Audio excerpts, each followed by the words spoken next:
सदर मुशायरा आली मरतबत प्रोफेसर वसीम बरेलवी साहब, मोहतरमुल मकाम जनाब पीरज़ादा साहब, ये दो शख्सियतें आज ऐसी हैं इस स्टेज पर कि दुनिया में अदब के चाहे जितने बड़े लोग इकट्ठा कर दिए जाएं, मगर ये दोनों अगर रहेंगे तो उन बड़ों में भी बड़े दिखाई पड़ेंगे।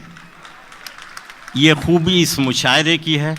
सलाहुद्दीन की निगाह इंतखाब को मैं सलाम करता हूँ कि उन्होंने पाकिस्तान और हिंदुस्तान से दो नुमाइंदों को, जो इल्म और अदब के नुमाइंदे हैं, उन्हें इस मुशायरे में बुला करके मुशायरे को तारीख़ी और बावक़ार बना दिया।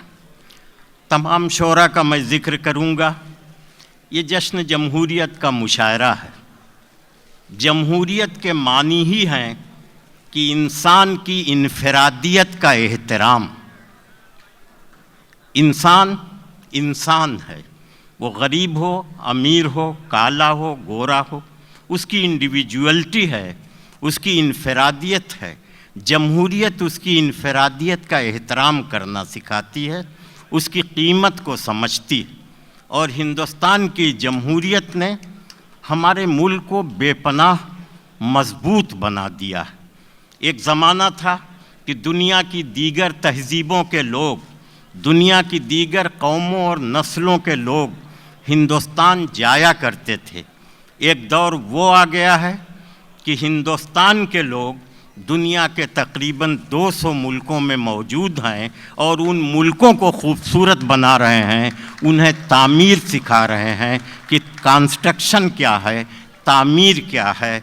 कभी हमारे यहाँ लोग आते थे सीखने के लिए और हम पूरी दुनिया को अब सिखाने के लिए जा रहे हैं कि हिंदुस्तान जो है ये तहज़ीब का भी मुल्क है, इल्म का भी मुल्क है, टेक्नोलॉजी का भी मुल्क है, मेडिकल साइंस का भी मुल्क है, इंजीनियरिंग का भी मुल्क है। आज पूरी दुनिया में हिंदुस्तान का शख्स, कोई मुल्क ऐसा नहीं है जहां मौजूद ना हो और वहां अपनी इंडिविजुअलिटी, अपनी इनफरादियत को तस्लीम न करा रहा हो।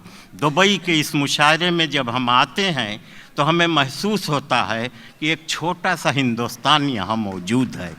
ये मजमा नहीं है, ये एक छोटा सा हिंदुस्तान है। इस आईने में पूरे हिंदुस्तान को देखा जा सकता है। मैं मुशायरा कमेटी सलाहुद्दीन साहब को मुबारकबाद दे रहा हूँ कि 14 बरसों से इस मुशायरे को जिस मेयारी अंदाज से सलाहुद्दीन साहब कर रहे हैं, उनकी शख्सियत भी तारीख़ी बन रही है, मुशायरा भी तारीख़ी बन रहा है। और हिंदुस्तान पाकिस्तान के शोरा ये ख्वाहिश करते हैं कि काश हमें दुबई के रिपब्लिक डे के मुशायरे पर बुला लिया जाए ताकि हम अपनी आबादी में आके ये बयान कर सकें कि हम वहाँ गए थे। किसी ज़माने में लाल किला के दीवाने ख़ास में जाना फ़ख्र था, आज दुबई के मुशायरे में आना फ़ख्र की बात हो गई। वो इत्रदान सा लहजा मेरे बुज़ुर्गों का, वो इत्रदान सा लहजा मेरे बुज़ुर्गों का, रची बसी हुई उर्दू ज़बान की खुशबू, रची बसी हुई उर्दू ज़बान की खुशबू, गुलों पे लिखती हुई ला इलाहा इल्लल्लाह, पहाड़ियों से उतरती अज़ान की खुशबू।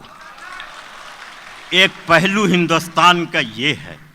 दूसरा पहलू ये है कि वियोगी होगा पहला कवि, आह से उपजा होगा गान, उमड़ कर आँखों से चुपचाप वही होगी कविता अनजान। ये है हिंदुस्तान, ये है हिंदी, ये है उर्दू, वो है गंगा, ये है जमुना, इसी को हिंदुस्तान कहते हैं। इसके अलावा अगर गंगा की पाकीज़गी और जमुना की दोशीज़गी को अलग कर दिया जाए तो हिंदुस्तान का चेहरा जो है वो बड़ा मध्यम हो जाएगा।